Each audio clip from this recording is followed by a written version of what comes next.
कराची में हमला हुआ, जी। पाकिस्तान ने भारत पर इल्ज़ाम लगाया, कहा कि इंडियन प्रॉक्सीज ने इसे अंजाम दिया है। पाकिस्तान पर तो टीटीपी जैसे संगठन पहले भी हमला करते रहे हैं, अब 1 दशक से ज़्यादा का वक्त हो गया है। इस बार क्या अलग है इसमें? कुछ भी अलग नहीं है। ये कहानी शुरू होती है, मैं थोड़ा इतिहास में जाना चाहूँगा। कहानी शुरू होती है 9/11 के बाद से। उसके पहले तो सब कुछ बेहतर था। पाकिस्तान तालिबान को कंट्रोल कर रहा था, प्रॉक्सी था उसका, हथियार दे रहा था। अफगानिस्तान के अंदर एक सिविल वॉर चल रही थी जिसमें नॉर्दर्न अलायंस अलग था और तालिबान एक अलग था। पूरा सपोर्ट था पाकिस्तान का। और उस समय अब क्योंकि इतिहास में लोग ज़्यादा चर्चा नहीं करते, Uzbekistan Islamic movement, Turkmenistan Islamic movement, यहाँ तक कि चाइना के अंदर जो इस्लामिक मूवमेंट था, उन सब का अड्डा ये फाटा रीजन हुआ करता था। काफ़ी स्ट्रांग थे सब वहाँ पे एक साथ मिलजुल करके रहते थे और पूरा टेरर ऑपरेशंस, टेरर ऑर्गेनाइजेशंस इनके थे। 2001 के बाद पाकिस्तान के ऊपर एक्सट्रीम प्रेशर हुआ। मुशर्रफ ने अपनी किताब में लिखा है कि किस तरीके से उनको अमेरिका ने प्रेशर दिया कि आपको ये छोड़ना पड़ेगा, और मुशर्रफ ने बहुत रिलक्टेंट होकर के वॉर अगेंस्ट टेरर शुरू किया। जैसे ही उन्होंने वॉर अगेंस्ट टेरर में साथ दिया, पाकिस्तान के अंदर वो इंटरनल कॉन्ट्रडिक्शन शुरू हो गए, क्योंकि मुजाहिदीन थे ये सारे के सारे, पाकिस्तान ISI, आर्मी सब इनके साथ जुड़े हुए थे। और पाकिस्तान का बड़ा एक एम्बिशियस प्लान था कि थ्रू अफगानिस्तान सेंट्रल एशिया के अंदर भी इस्लामिक मूवमेंट को बढ़ा करके वो एक मेजर पावर की तरह इमर्ज होना चाहते थे। That was a very big plan of Pakistan. ये उनकी बहुत सारी किताबों में जो स्ट्रेटजिक कम्युनिटी की है, इंक्लूडिंग पाकिस्तानी के ऑथर्स ने भी ये सब लिखा हुआ है।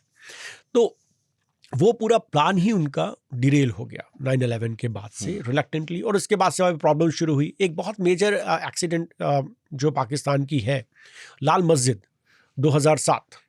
लाल मस्जिद एक आइडियोलॉजिकल हब हुआ करता था इन तमाम चीज़ों का। और जब मुशर्रफ ने टर्न लिया, पाकिस्तान के जो तालिबान के आखिरी राजदूत थे, मैं नाम भूल रहा हूँ उनका, उनकी किताब भी है माई डेज विद तालिबान।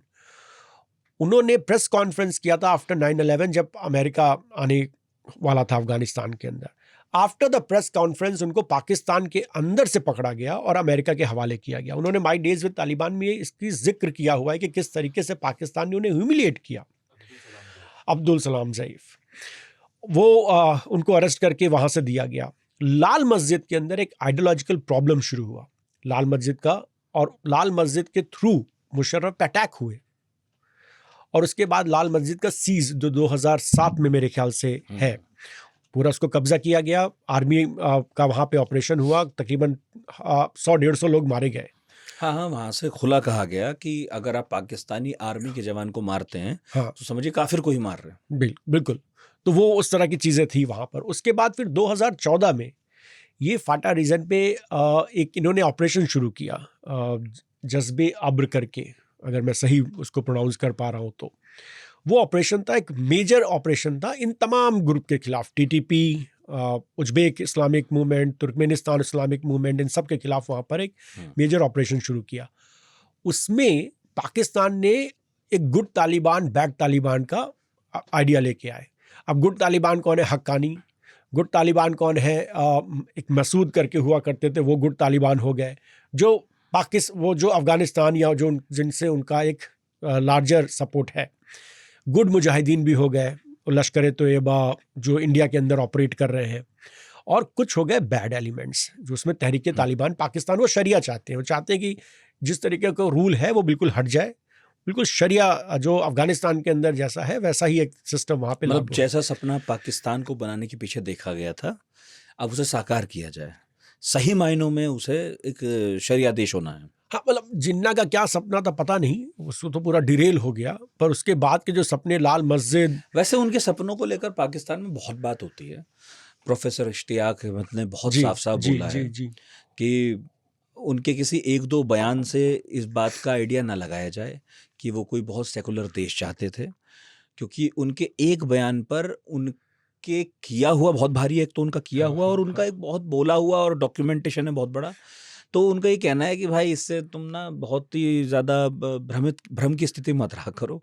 वो उस तारीख में उन्होंने बोल दिया, आदमी एक फील्ड में होता है और भाई जड़ तो हिंदुस्तान में ही थी, तो उन्होंने कह दिया, क्योंकि उन्हें भी मुल्क तो बना नहीं था और इतनी सारी आबादी जो वहाँ रहती थी जो गैर मुस्लिम थी, वो ये थोड़ी चाहते थे कि वहाँ केओस हो जाए, वहाँ पर एक सिविल वॉर ही छिड़ जाए शुरू से ही, तो उन्होंने कह दिया। बिल्कुल, मतलब है ना, ये आयशा जलाल जो वहाँ की बड़ी इंटेलेक्चुअल हैं, उनके एकदम विपरीत प्रस्थापना है इश्तियाक की है, और अब काफ़ी स्टैब्लिश्ड भी है। हाँ, इश्तियाक बचे हुए वो बाहर यूरोप में रहते हैं इसलिए। हाँ बिल्कुल, बाहर पढ़ाते हैं और बाहर के नागरिक थे, आई थिंक अच्छे स्कॉलर है वो। तो क्या था नहीं है, लेकिन जो आइडियोलॉजिकली आपने जिस वे से पाकिस्तान को नर्चर किया, खास करके ISI या जो भी मुजाहिदीन, जिहाद, ग्लोबल जिहाद, वो कॉन्ट्रडिक्शन वहाँ पे उभरने लगा 2007। फिर आपने 2014 में एक मेजर ऑपरेशन किया। आप शायद लोग भूल रहे हो, मैं याद दिलाना चाहूँगा कि जिन्ना इंटरनेशनल एयरपोर्ट पे भी इसी TTP ने 2014 में अटैक किया था और उसमें काफ़ी लोग मरे थे।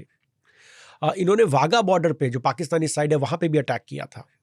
तो ये जो स्प्लिंटर ग्रुप है ये कोई आज पैदा नहीं हुआ है।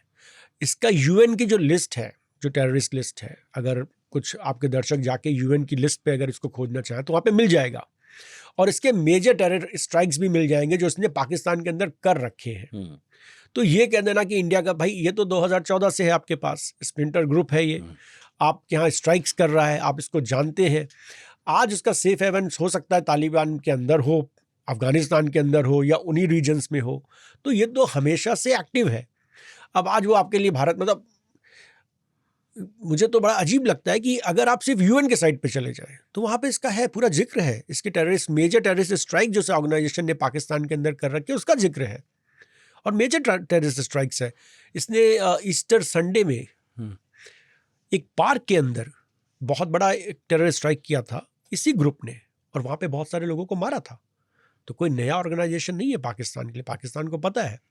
और अगर इंडिया सपोर्टेड है तो अफगानिस्तान पे क्यों अटैक कर रहे हैं वो?